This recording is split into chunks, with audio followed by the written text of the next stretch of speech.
अलिफ लैला, भद्र पुरुष और उसके तोते की कथा। इसी तरह की नई नई कहानियाँ सुनने के लिए हमारे चैनल को सब्सक्राइब करें। पूर्व काल में किसी गांव में एक बड़ा भला मानस रहता था। उसकी पत्नी अतीव सुंदरी थी और भला मानस उससे बहुत प्रेम करता था। अगर कभी घड़ी भर के लिए भी वह उसकी आंखों से ओझल होती थी तो वह बेचैन हो जाता था। एक बार वह आदमी किसी आवश्यक कार्य से एक अन्य नगर को गया। वहां के बाजार में भांति भांति के और चित्र विचित्र पक्षी बिक रहे थे। वहां एक बोलता हुआ तोता भी था। तोते की विशेषता यह थी कि उससे जो भी पूछा जाए उसका उत्तर बिल्कुल मनुष्य की भांति देता था। इसके अलावा उसमें यह भी विशेषता थी कि किसी मनुष्य की अनुपस्थिति में उसके घर पर जो जो घटनाएं घटी होती थी उन्हें भी वह उस मनुष्य के पूछने पर बता देता था। कुछ दिनों बाद उस भद्र पुरुष का विदेश जाना हुआ। जाते समय उसने तोते को अपनी पत्नी के सुपुर्द कर दिया कि इसकी अच्छी तरह देखरेख करना। वह परदेश चला गया और काफी समय बाद लौटा।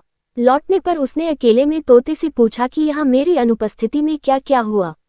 उसकी अनुपस्थिति में उसकी पत्नी ने खूब मनमानी की थी और शील के बंधन तोड़ दिए थे। तोते ने अपने स्वामी से सारा हाल क्या सुनाया। स्वामी ने अपनी पत्नी को खूब डांटा फटकारा कि तू मेरे पीठ पीछे क्या क्या हरकतें करती है और कैसे कैसे गुल खिलाती है। पत्नी पति से तो कुछ न बोली क्योंकि बातें सच्ची थीं, लेकिन ये सोचने लगी कि यह बातें उसके पति को किसने बताई। पहले उसने सोचा कि शायद किसी सेविका ने ये काम किया है। उसने एक एक सेविका को बुलाकर डांट फटकार कर पूछा, किंतु सभी ने कसमें खा खाकर कहा कि हमने तुम्हारे पति से कुछ नहीं कहा है। स्त्री को उनकी बातों का विश्वास हो गया और उसने समझ लिया कि यह कार्रवाई तोते ने की है।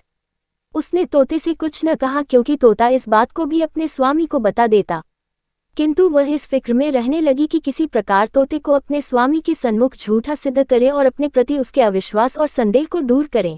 कुछ दिन बाद उसका पति एक दिन के लिए फिर गांव से बाहर गया।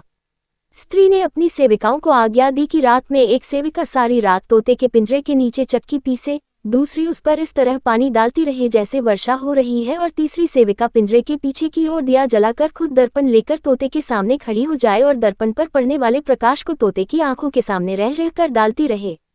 सेविकाएं रात भर ऐसा करती रहीं और भोर होने के पहले ही उन्होंने पिंजरा ढक दिया। दूसरे दिन वह भद्र पुरुष लौटा तो उसने एकांत में तोते से पूछा कि कल रात को क्या क्या हुआ था। तोते ने कहा, हे स्वामी, रात को मुझे बड़ा कष्ट रहा। रात भर बादल गरजते रहे, बिजली चमकती रही और वर्षा होती रही। चून की विगत रात को बादल और वर्षा का नाम भी नहीं था, इसलिए आदमी ने सोचा कि यह तोता बगैर सिर पैर की बातें करता है और मेरी पत्नी के बारे में भी इसने जो कुछ कहा वह भी बिल्कुल बकवास थी। उसे तोते पर अत्यंत क्रोध आया और उसने तोते को पिंजरे से निकाला और धरती पर पटक कर मार डाला। वह अपनी पत्नी पर फिर विश्वास करने लगा, लेकिन यह विश्वास अधिक दिनों तक नहीं रहा। कुछ महीनों के अंदर ही उसके पड़ोसियों ने उसकी पत्नी के दुष्कृत्यों के बारे में ऐसी ऐसी बातें कही जो उस तोते की बातों जैसी थी। इससे उस भद्र पुरुष को बहुत पछतावा हुआ कि बेकार में ही ऐसे विश्वासपात्र तोते को जल्दी में मार डाला।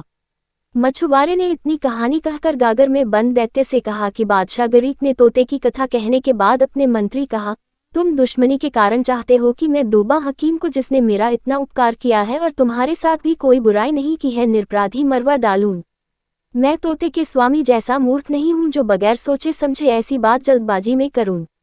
मंत्री ने निवेदन किया, महाराज, तोता अगर निर्दोष मारा भी गया तो कौन सी बड़ी बात हो गई।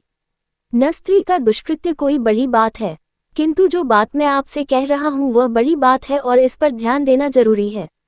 फिर आपके बहुमूल्य जीवन के लिए एक निरपराध व्यक्ति मारा भी जाए तो इसमें खेद की क्या बात है। उसका इतना अपराध है ही कि सभी लोग उसे शत्रु का भेदिया कहते हैं। मुझे उससे न ईर्ष्या है न शत्रुता। मैं जो कुछ कहता हूँ आप ही के भले के लिए कहता हूँ। मुझे इससे कुछ लेना देना नहीं कि वह अच्छा है या बुरा, मैं तो केवल आपकी दीर्घायु चाहता हूँ। अगर मेरी बात असत्य निकले तो आप मुझे वैसा ही दंड दें जैसा एक राजा ने अपने अमात्य को दिया था। उस अमात्य को अंततः राजाज्ञा से मरना ही पड़ा था। बादशाह ने पूछा, किस राजा ने अमात्य को प्राण दंड दिया और किस बात पर दिया। मंत्री ने ये कहानी कही।